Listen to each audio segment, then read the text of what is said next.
Hiro, can I have a picture? Good morning, everybody. Good morning. Wow, glad to see you. Long time no see. Mr. Chris Ogden here. When did you come back? 1 week ago. Oh, 1 week ago. No wonder everybody not excited. I'm so excited. We're excited by you. Yeah, I feel home, really. Thank you. Yeah, so, amazing Chicago. It's so warm. I'm so surprised. After World Leaders meeting is finished in Korea, I extended my trip to Japan. I stopped by my hometown a few days. I'm from southern part of Japan, Kyushu Island. And there, only once or twice we got snow each year. But the day I arrived, we got the snow. You brought Chicago. You brought Chicago with you. Several hours, not the whole day, but several hours.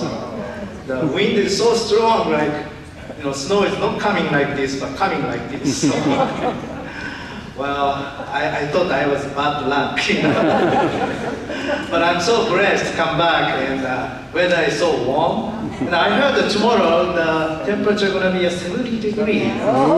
So I'm so excited. And what kind of fun I can have tomorrow. So excited. Anyway, glad to see all of you. And today I'd like to talk about the root of our faith. And I want to make it short. And second half of this sermon, I want to watch together with you the Sonjinnim inauguration ceremony, a message. Did you watch? How many of you watch? Maybe 40%. Yeah, I read the text maybe 3 times. It is so deep. So it's only just 20 minutes, so we can, I think, watch together. Amen. Those who watch already, you can watch second time or third time. You can find something new as well. Amen. Before that, I'd like to, basically based on the mother's message this time, I have a chance to hear directly from her. And I want to today speak based on that.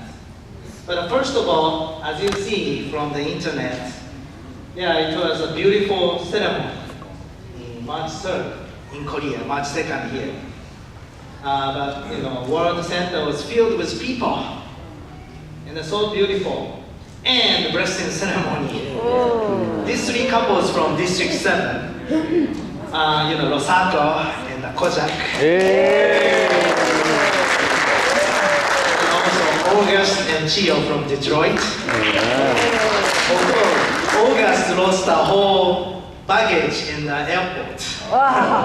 The baggage didn't arrive, so he borrowed his suits from somebody.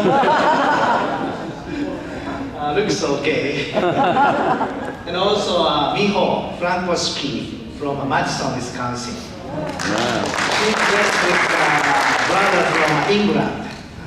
Yeah. So, of course, don't forget Chicago. So we have 7 couples, attend the blessing ceremony. Amen. And thank you so much for supporting and attending this anniversary and the blessing ceremony. Let's give a big hand to everybody. I talked with the Pastor Marina, so these 5 couples from her church are so excited. And the 4 elders is now in the 40-day separation period. And they are really counting down the day. And also, her church, there's many other people like that. Another 5 new couples want to participate in after observe this ceremony. Wow. So they got another 5 looking forward to the ceremony.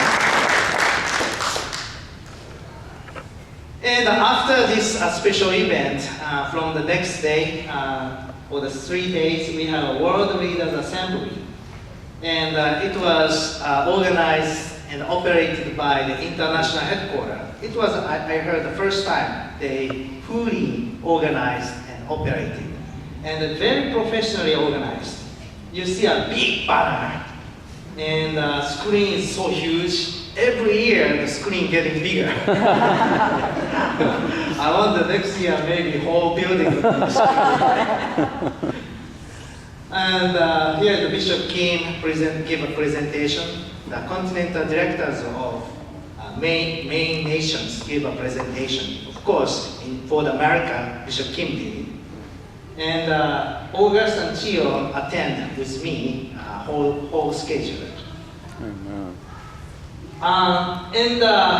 In the end of the World Leaders Assembly, Mother came for the closing ceremony and gave closing remarks. And so that time she appointed a new international president. But Mother, I have a chance twice to hear from her directly. And her message is very concise and precise and so deep. And she used a couple of creatures to give us some lesson. One of the creatures was the sheep. But before going that, let me read. This is the very first sentence that she said to the world leaders. You who are gathered here today are the leaders of the unification family. You are blessed families. Also, some of you have worked for the Providence for 50 years, 40 years, 30 years, or 20 years. I'm sure many of you have been here for most of that time. What I'd like to ask you now is, in your entire life, what can you say you can be proud of before heaven? Throughout your entire life, you've lived in a difficult conditions, yet you worked with the mindset thinking, I am grateful. I will do my best to further develop what I have. However, I honestly believe there are not many of you who live like that. A few days ago, I said to the leaders, from now on, we are in a new era as we enter the third year of Chonilberg. Everyone, all the blessed families of the unification family must move forward with a unified will and unified determination centered on true parents. Be healthy, be strong, and really grow every profound and deep roots. This is the message I gave. This is the closing remarks. World Leaders Assembly. So Mother said, sheep. Mother used the sheep a couple of times. And sheep is a very important animal, especially for Hebrew. Sheep is the most popular animal in the Bible. Do you know how many times the Bible mentions about sheep? Any idea? Several hundred times. Several hundred times? 1,000 times? 5,000 times? 500 times actually. But 500 times is a lot. The book of 66, right? And 500 times, so many times. Because sheep is very important for the agricultural life of Hebrews. That provide far or meat or milk, many things, right? At the same time, the Bible uses the sheep to refer to the God's people. Because sheep is a good exemplary character, meek and obedient. And also the sheep. Sheep is the very sacrificial animal. Right? So first animal that offered to God in the Garden of Eden by Abel, right? The sheep was offered. And also, if you think of Abraham, Yes. Abraham offered the sheep for Isaac after successful attempt of Isaac offering. Right. That was sheep. Right? And the shepherd, if you think about the caretaker of sheep, is shepherd, right? And Abel was shepherd, Abraham shepherd, Moses was shepherd, King David is shepherd, even Muhammad was shepherd when he was 8 years old.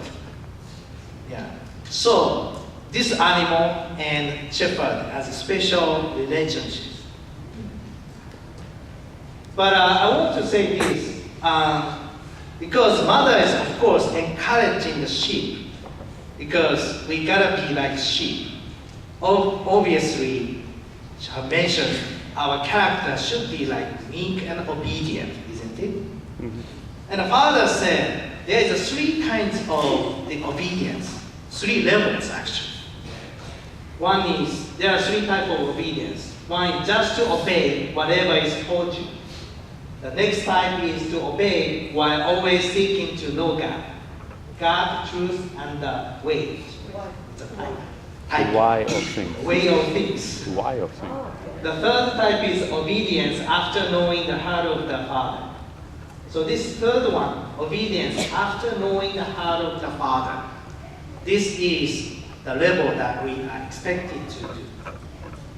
Not just following blindly, but because we understand the heart of parent, heart of father and mother, we obedient. And also, Father said like this, the day and the moment will come when even God seems to be saying, I don't know you.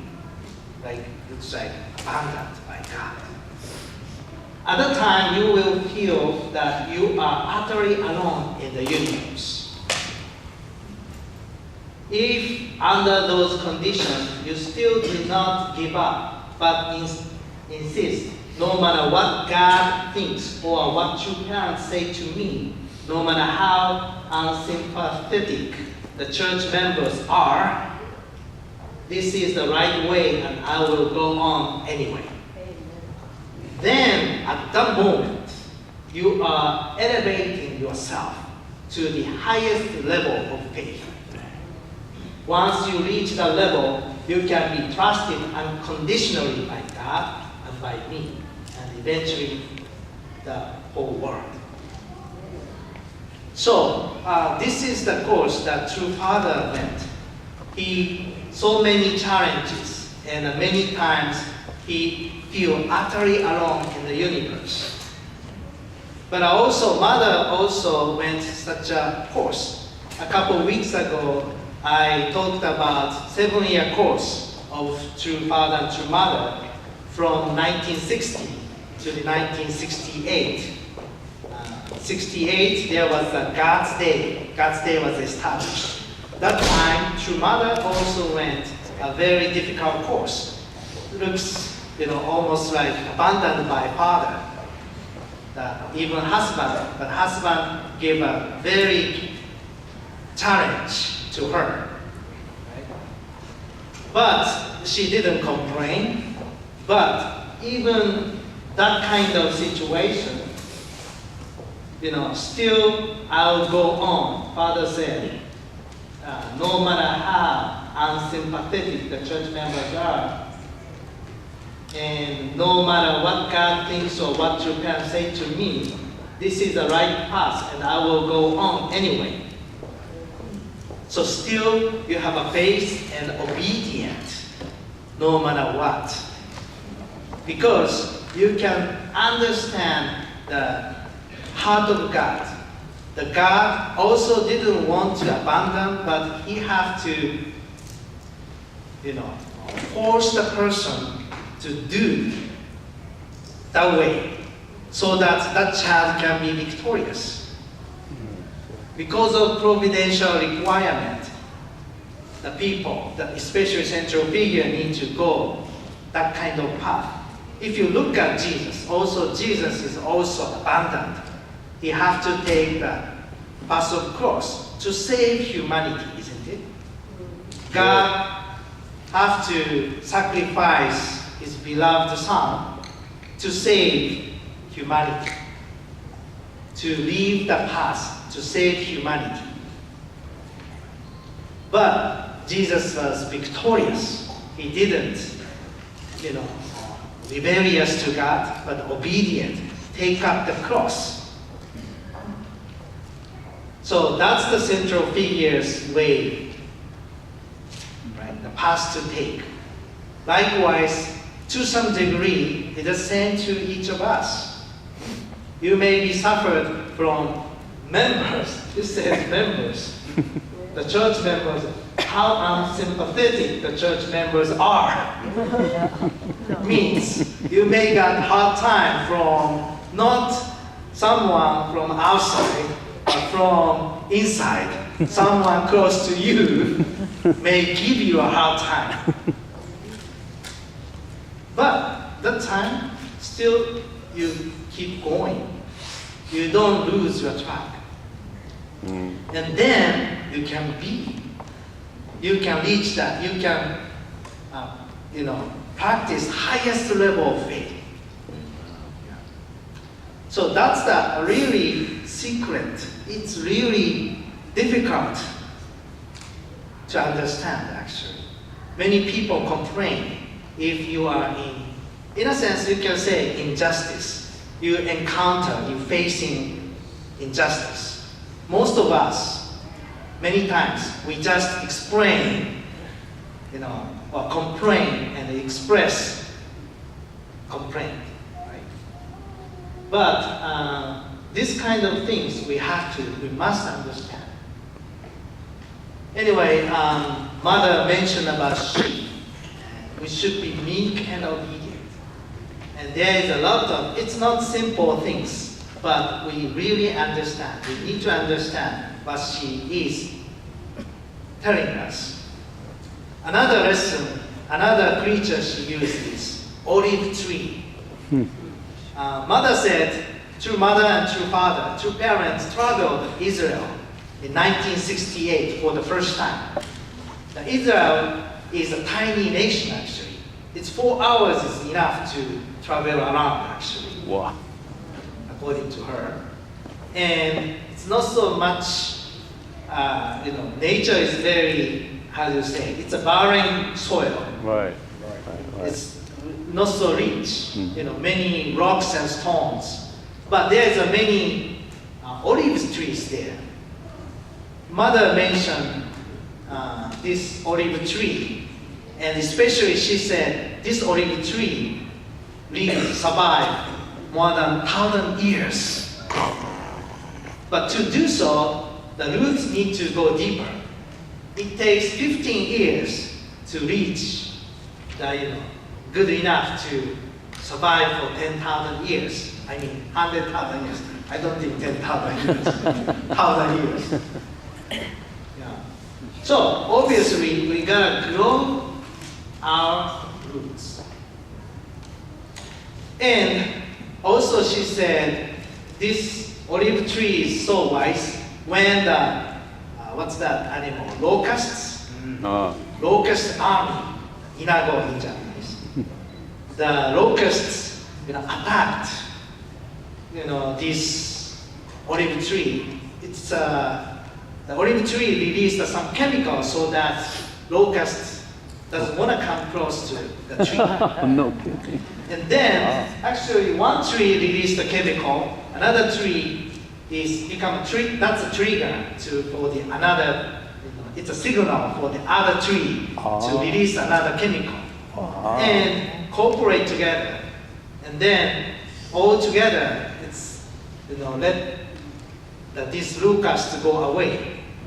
So this olive tree is so good tree. And we can learn a lot from this tree.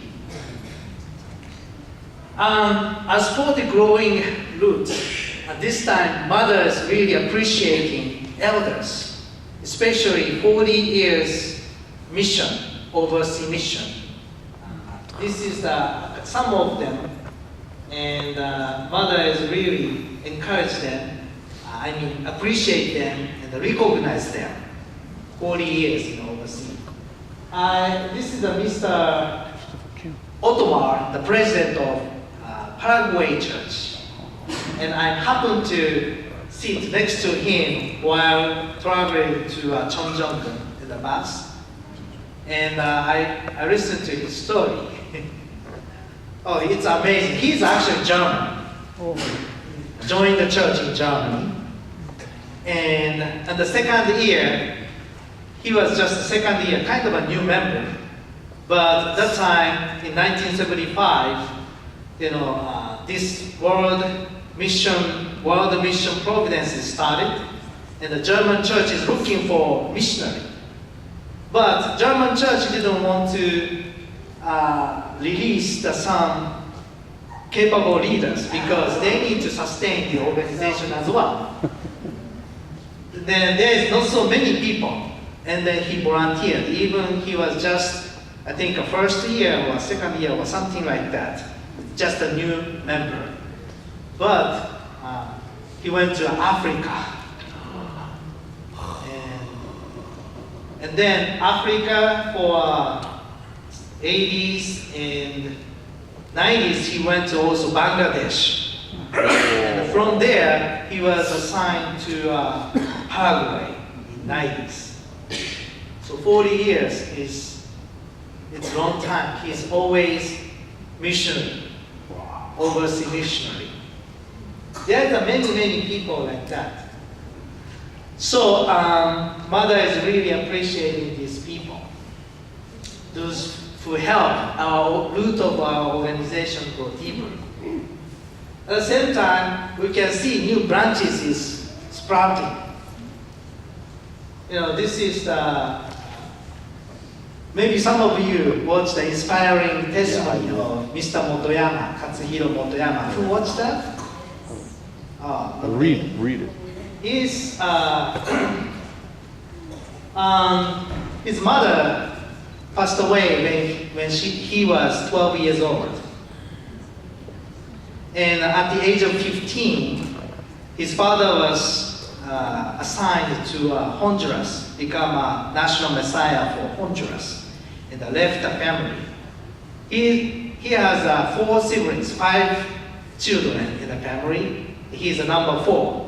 2 elders is studying abroad, and 3 of them stay in home. But at the age of 15, father left for the mission. And he got a part-time job, but sometimes he cannot eat. There's no food because so poor.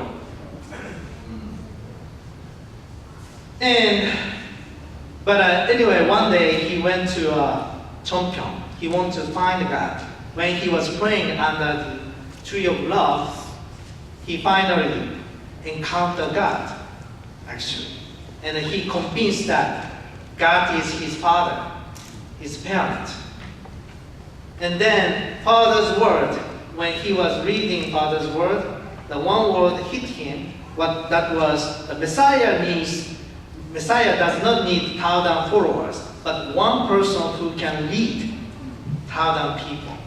So he wants to become the person like that, those who able to lead 1,000 people. Then his commitment was to go to the Tokyo University. He was 17 years old already, and his academic result is not so, academic grade is not so great actually. But he studied 14 hours every day. And he stopped part-time job means that there is not enough food in a home sometimes. But he keeps studying, and finally he made it to Tokyo University. For Japanese members, you know how difficult to enter the Tokyo University, but he made it. But not only that, he made a blog through his experience. He published a book, how he made it. And it's become a bestseller, the book. Many students read his testimony. And he started a blog of his experience. He didn't hide his unifications. He didn't hide two parents. He didn't hide the Unification Church. But many followers, like 500,000 followers or something, he has. Yeah, that's really something. But amazing story continues. He went to Sorbonne University, and he also led he joined a team of junior STF, and he actually applied for Harvard University as well. Amazingly, Harvard University accepted him. So he went, he came to America and studied at Harvard a few years. Now after graduation, he working at Japan Nippon Foundation. That's the, I think, NGO, charitable organization, very influential organization. It's a private, not the governmental, but it's very one of the top organization. And he, didn't hide his background, but he's accepted. People actually respect him. So anyway, let's give a big hand to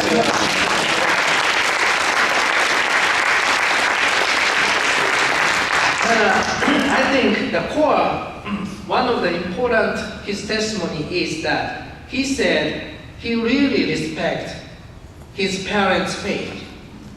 His parents' faith is really genuine. And the relationship, husband and wife, was so great. The father and mother's relationship is so great. So that's why I think that's why he didn't go away. Even parents is not the house. He looks, it is actually abandoned. He was abandoned. Right? Yeah. But he didn't. He wasn't upset.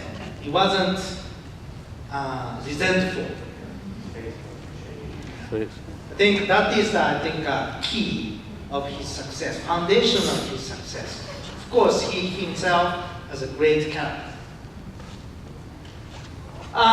Anyway, this is, you can read his testimony at the familyfed.org. Yeah.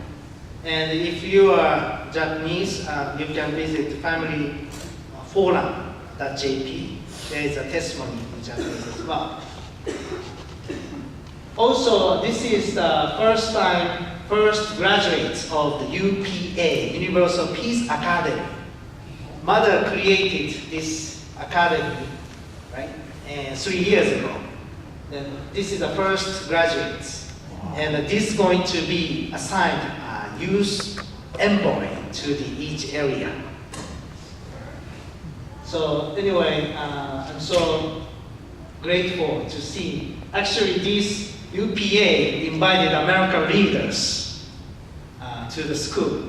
Only American leaders. Reverend Don Kim also treated us so nicely to American leaders. I felt guilty because we didn't send so much students over there. But actually, I was so impressed. These leaders not supposed to be just church leaders, but leaders of unification movement. So it means not only church, but any business or many media or many areas to go. I always thought these people going to become like church leaders, but it's not like that. Oh, anyway. So anyway, Reverend Bruce Sucher. Yeah, his autobiography was not in the topic in the World Assembly, but I want to mention this. The reason why I mention it, I want to encourage elders to write the autobiography and testimony, because that's help next generation to understand. Actually, Father said each of us should write own autobiography, and you have to pass it on to the next generation. Yeah. So I encourage you to also write your own autobiography. Now, new international president, so Reverend Son Jin Moon, and the vice president, her husband, Reverend Insop Park. So I want to watch together the inauguration address. It is so deep, and let's watch together and let's learn something from that speech.